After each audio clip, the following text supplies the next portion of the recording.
ప్రియమైన వర్లారా, యేసుక్రీస్తు నామములో మీకు నా ప్రేమ వందనములు. మరలా మిమ్మలను కలుసుకుంటున్నానే, అందుని బట్టి ప్రభువును స్తుతిస్తున్నాను. అనుదినము పరిశుద్ధాత్మనితో అను కార్యక్రమం మీకు ప్రయోజనకరంగా ఉందా? ప్రభు మీతో మాట్లాడుతున్నాడని విశ్వసిస్తున్నాను. ఆ కమెంట్ సెక్షన్లో అనేక మంది మీ యొక్క కమెంట్స్ను రిజిస్టర్ చేస్తున్నారు. అంతకంటే ముఖ్యంగా నాకు సంతోషం ఏమిటంటే, ఈ వర్తమానములు వినేటప్పుడు అనేకులకు మీరు పరిచయం చేయండి. ఎందుకంటే ఆఖరి దినాలలో మనము స్వబుద్ధి మీద ఆధారపడి ఉండకూడదు. సొంత చదువు, ధనము ద్వారా వచ్చేటువంటి ఆ యొక్క తెలివి, స్నేహితుల ద్వారా వచ్చేటువంటి జ్ఞానం, ఇందులో ఏదో ఒక దాంట్లో చిక్కుకోకూడదు. పరిశుద్ధాత్ముడి మీ ఇంటిని నడిపించాలి. ఆమెన్. అందుకు పరిశుద్ధాత్ముని నడిపింపు మిక్కిలి ముఖ్యం.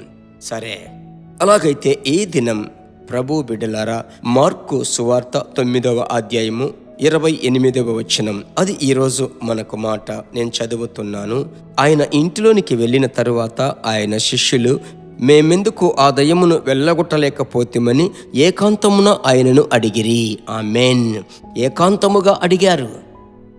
కొన్ని విషయాలు మీకు సాధ్యం, కొన్ని సాధ్యములు మీకు అసాధ్యము.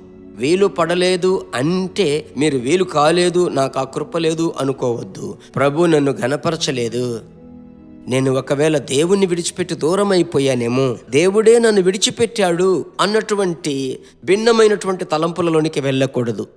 అలాగైతే ఏం చేయాలి?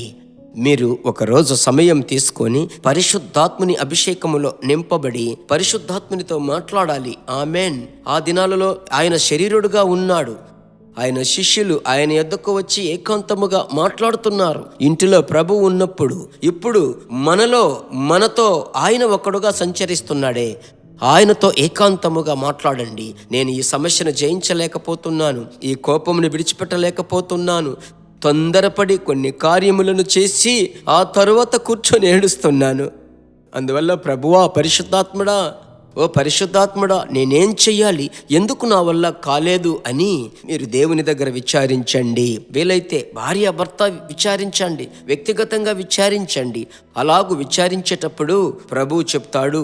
శిష్యులకు ఇదే సంఘటన మత్తయి సువార్త 17వ అధ్యాయములో ఉంది, మార్కు 9వ అధ్యాయములో ఉంది. అలాగైతే మార్కు 9లో ఎలాంటి దయము ఉపవాస ప్రార్థన ద్వారా తప్ప మరి దేని ద్వారా వెళ్ళదు, అందువలనే మీరు ఫెయిల్యూర్ అయ్యారని చెప్పారు. అయితే మత్తయి సువార్త 17లో మనము గమనించినప్పుడు మీ అవిశ్వాసము చేతనే, మీకు విశ్వాసం లేదు అన్న మాట అక్కడ ప్రభు వాడుతున్నాడు. అలాగైతే మీ జీవితంలో కొన్ని ఓటములు రావచ్చు. ఒకటి చెప్పమంటారా? ఓటమే మీరు ముందుకు అడుగులు వేసేటువంటి మెట్టు. కనుక ఓటమిని మీరు జయముగా మార్చబోతున్నారు. ఎందుకంటే నా విమోచకుడు సజీవుడు. విశ్వసిస్తున్నారా? ప్రార్థించుదామా? నా వల్ల ఎందుకు ఇది సాధ్యము కాలేదు, నాకెందుకు ఇది అసాధ్యం, నేనెందుకు చేయలేకపోతున్నాను, నేనెందుకు పరిశుద్ధముగా జీవించలేకపోతున్నాను, ఎందుకు ఈ పాత పాపములు మరచిపోలేకపోతున్నాను? ప్రభు చెప్పే మాట ఏమిటి తెలుసా? మీ జీవితంలో జయమునిచ్చే ఆత్మదేవుడు కార్యం చేయబోతున్నాడు. అందరూ చేతులు పైకెత్తి, తండ్రి, ఏదైతే వారు తమ చేత కాలేదు అంటున్నారు, నేటి నుండి కార్యములను సఫలపరిచే దేవా, మీరు వారితో ఉండి మీ బిడ్డలను నడిపించండి. జయమిచ్చే పరిశుద్ధాత్ముడు తోడయ్యుండి ఆశ్చర్యమైన మార్గములో నడిపించండి. మీ పరిశుద్ధ నామం మహిమపరచబడాలి. ప్రార్థన ఆలకించిన దేవునికి స్తోత్రం. హల్లెలూయా, మీకే మహిమ. యేసు నామములో తండ్రి. ఆమెన్.